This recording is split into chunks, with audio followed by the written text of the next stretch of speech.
Hello નમસ્કાર મિત્રો, દરેકનું હાર્દિક સ્વાગત છે. મિત્રો, ધોરણ 11 વિષય મનોવિજ્ઞાન પ્રથમ પરીક્ષાનું પેપર છે, જેમાં 2 કલાકનો સમય આપવામાં આવશે. 50 ગુણનું પેપર રહેશે. મિત્રો, આ પેપર ગુજરાત માધ્યમિક અને ઉચ્ચતર માધ્યમિક શિક્ષણ બોર્ડ દ્વારા લેવાતો હોય છે. તો ચાલો શરૂ કરીએ પેપર સોલ્યુશન. પહેલા છે વિકલ્પો. પહેલો વિકલ્પ છે મનોવિજ્ઞાનને પ્રયોગાત્મક સ્વરૂપ આપવાનો યશ કોને ફાળે જાય છે? Option C Wundt. ત્યારબાદ 2, મનોવિજ્ઞાનને વિજ્ઞાન તરીકે દરજ્જો ક્યારથી પ્રાપ્ત થયો? તો ઓપ્શન સી 1879ની અંદર. ત્યારબાદ 3, મનોવિજ્ઞાનની કસોટીના પરિણામોની સાતત્યતા એટલે શું? તો કે વિશ્વસનીયતા.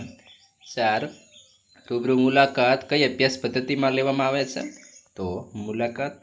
5, સમયના બચાવ માટે સમાન ગુણ લક્ષણ ધરાવતા પ્રયોગપાત્ર પર એકસાથે અભ્યાસ કરવામાં આવે તો તે અભ્યાસ કેવા પ્રકારનો અભ્યાસ કહી શકાય? તો આવશે સમકાલીન. 6, મૂર્ત ક્રિયાત્મક તબક્કો કયા વર્ષમાં જોવા મળે છે? ઓપ્શન બી 7 થી 12. 7, મનોજાતીય વિકાસનો સિદ્ધાંત કયા મનોવૈજ્ઞાનિકે આપ્યો? તો ફ્રોઇડ. Option D. ત્યારબાદ વાણી અને શ્રવણ પ્રતિક્રિયાનું નિયંત્રણ મગજના કયા ખંડમાં થાય છે? તો નિમ્ન ખંડની અંદર. ઓપ્શન સી, કંઠ ગ્રંથિમાંથી કયો સ્ત્રાવ ઝરે છે? તો થાઇરોક્સિન. Option C. અને માનવ શરીરના પ્રજનન કોષોમાં કેટલા રંગસૂત્રો હોય છે? તો 46 રંગસૂત્રો. ત્યારબાદ વિભાગ બી છે. પહેલો પ્રશ્ન, મનોવિજ્ઞાનની સૌપ્રથમ પ્રયોગશાળા કોણે અને ક્યાં સ્થાપી? તો કે મનોવિજ્ઞાનની સૌપ્રથમ પ્રયોગશાળા ઈસવીસન 1879માં વિલ્હેમ વુન્ટ જર્મનીના લિન્ઝિંગ શહેરમાં સ્થાપી હતી. પ્રશ્ન 2, આંતરનિરીક્ષણ પદ્ધતિ એટલે શું? તો કે આંતરનિરીક્ષણ એટલે પોતાના ચિત્તમાં ચાલતા મનોવ્યાપારનું સ્વરૂપ જાણવા માટે અંતર્મુખ થઈને કરેલું નિરીક્ષણ. પ્રશ્ન 3, સ્વતંત્ર પરિવર્ત્યની વ્યાખ્યા આપો. તો કે પ્રયોગ દરમિયાન જેની અસર તપાસવાની હોય અને પ્રયોગ કરતાં જેમાં જરૂરી ફેરફાર કરવા સ્વતંત્ર હોય તેને સ્વતંત્ર પરિવર્ત્ય કહે છે. પ્રશ્ન 4, અમૃત ક્રિયાત્મક તબક્કો કયા વર્ષમાં જોવા મળે છે? તો કે અમૃત ક્રિયાત્મક તબક્કો 12 વર્ષથી આગળ જોવા મળે છે.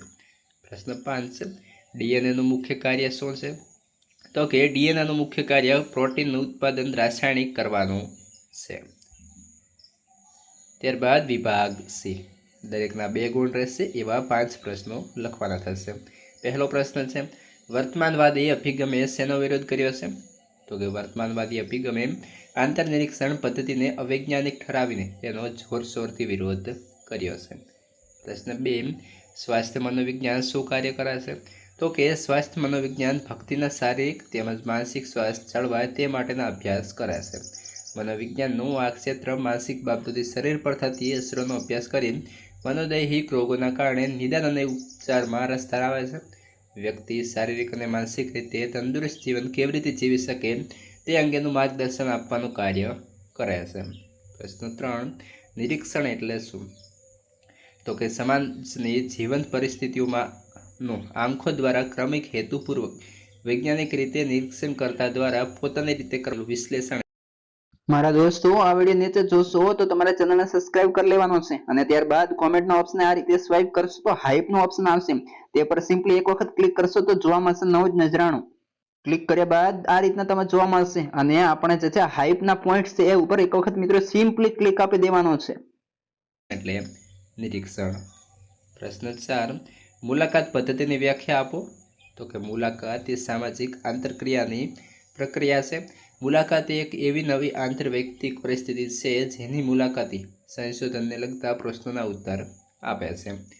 પ્રશ્ન 5, વારસો એટલે શું?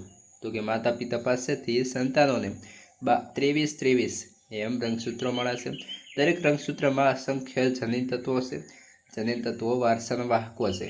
જનીન તત્વો દ્વારા શારીરિક અને માનસિક લક્ષણો નિયત થાય છે. પ્રશ્ન 6, એરિક એરિક્સનના જીવન વિકાસ સિદ્ધાંત સમજાવો.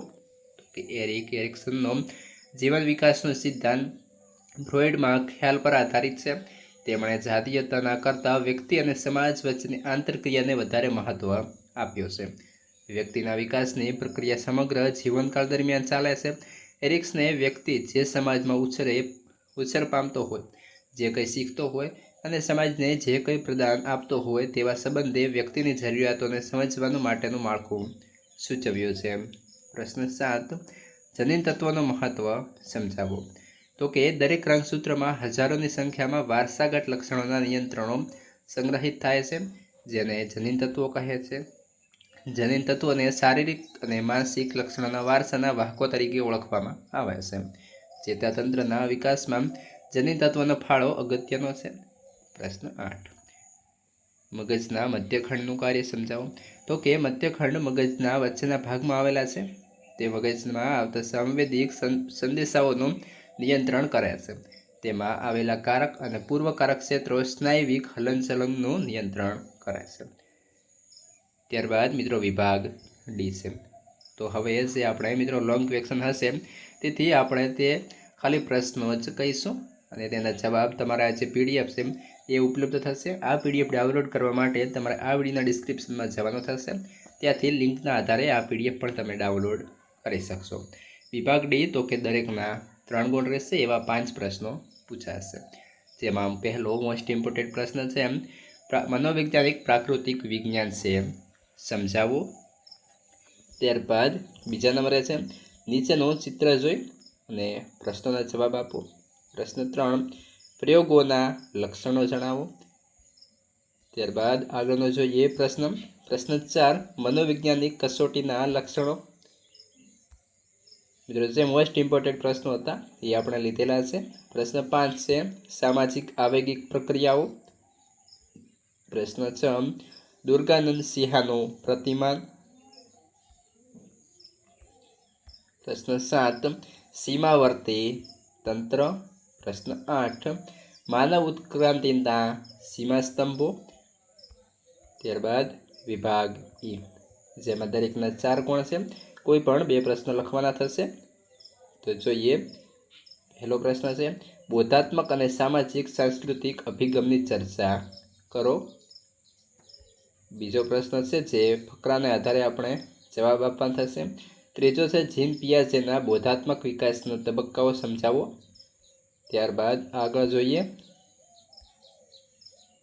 તો મિત્રો આ સાથે સંપૂર્ણ અહીં પેપર પૂર્ણ થાય છે. હવે આગળનું અને અન્ય વિષયના પેપરની લિંક આ વિડીયો ડિસ્ક્રિપ્શનમાં આપેલી છે.